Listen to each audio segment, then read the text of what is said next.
Dans cette synthèse, nous explorons la signification et la nature du terme matrix. Ce terme est devenu très populaire pendant une période d'éveil spirituel, mais beaucoup d'entre nous ne comprennent toujours pas exactement ce qu'est une matrice. Cette synthèse vise à expliquer en quoi consiste réellement une matrice et à dissiper le mystère qui l'entoure. La plupart du temps, lorsque les gens font référence à la Matrix, ils évoquent une réalité simulée dans laquelle nous sommes enfermés, semblable à une réalité virtuelle. Cependant, cela ne décrit pas véritablement ce qu'est une matrice. En réalité, une matrice est une création organique de la conscience, une manière dont la conscience crée une expérience matérielle et physique dans laquelle nous pouvons projeter notre propre conscience. Une matrice, au cœur de sa définition, est une structure extracellulaire, généralement présente dans les tissus animaux et végétaux, qui crée une enveloppe ou un cocon autour d'elle. À l'intérieur de cet encasement se trouve toute la force vitale exprimée dans ce tissu extracellulaire. Ainsi, une matrice est une structure de l'espace et du temps, une construction qui permet à la conscience de projeter son expérience.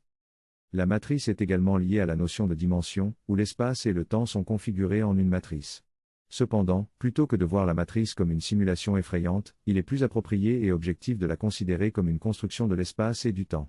Le terme matrix trouve ses origines dans matrice, qui signifie mère en latin. Il est intéressant de noter que le mot matière dérive également de maté, ce qui souligne la connexion entre la matrice et la matière, la création de la réalité physique. L'expérience de la matrice dans laquelle nous nous trouvons est liée à la quatrième dimension, également appelée quatrième densité.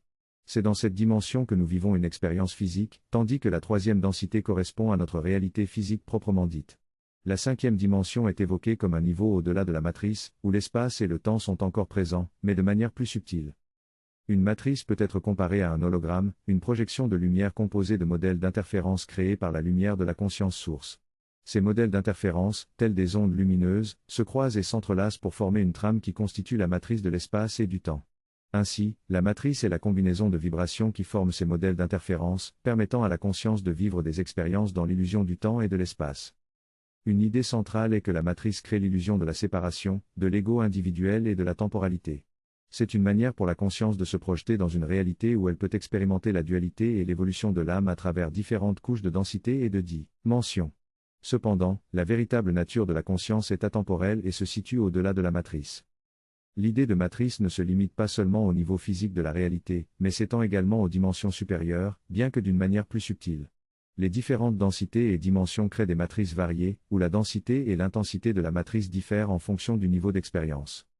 En conclusion, la Matrix est bien plus qu'une simple simulation virtuelle. C'est une création organique de la conscience, une matrice d'espace et de temps dans laquelle nous projetons nos expériences individuelles. Cette matrice permet l'illusion de la séparation, de l'ego et du temps, permettant ainsi à la conscience de vivre et d'évoluer à travers différentes couches de réalité. Cependant, au-delà de la matrice se trouve la véritable nature atemporelle et spirituelle de la conscience.